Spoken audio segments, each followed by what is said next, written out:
ఇవాళ కాంగ్రెస్ పార్టీ నాయకులు నేను అడుగుతున్నా, మీరు ఎవరి క్యాబినెట్లో ఉన్నారు? ఇవాళ మీరు సోనియా గాంధీ గారిని బలిదేవత నీచ పనులు చేసిన వల్లనే, సోనియా గాంధీ నీచ పనులు చేసినందు వల్లనే వీళ్ళు ఇంతమంది బలైపోయారని చెప్పి ఆరు రేవంత్ రెడ్డి గారు మాట్లాడిన ఒక్కసారి మీరు స్పష్టం చేస్తారు. వినండి.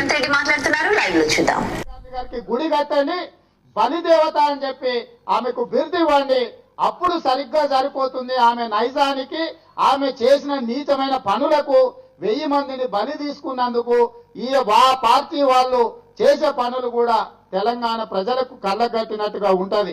కాంగ్రెస్ పార్టీని తిట్టినటువంటి రేవంత్ రెడ్డి గారి క్యాబినెట్ లో మంత్రులుగా ఉన్నారు మీరు. ఫస్ట్ మీకున్న ఆలోచన, మీరు ఎవరి క్యాబినెట్ లో మంత్రిగా ఉన్నారు అని.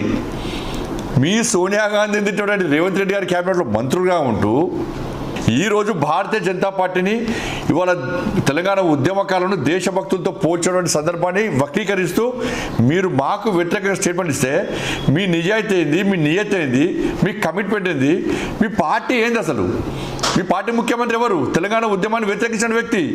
అరే కరీంనగర్లో రణబేరి పేరుతో తుపాకీ పట్టుకోండి మీ రాష్ట్ర ముఖ్యమంత్రి. అప్పుడు తుపాకీతో బయలుదేరారు టీడీపీ ఎమ్మెల్యే రేవంత్ రెడ్డి.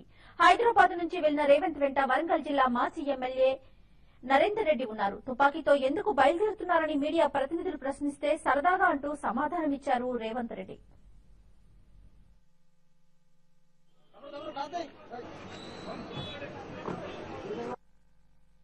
తెలంగాణ ఉద్యమ సమయంలో ఉద్యమకారులను చంపడానికి ఇదే రాష్ట్ర ముఖ్యమంత్రి గారు అప్పుడు టీడీపీలో ఉండి తుపాకీ పట్టుకొని బయలుదేరాడు కరీంనగర్కు. దీనికి కాంగ్రెస్ పార్టీ నాయకులు సమాధానం చెప్పాలి.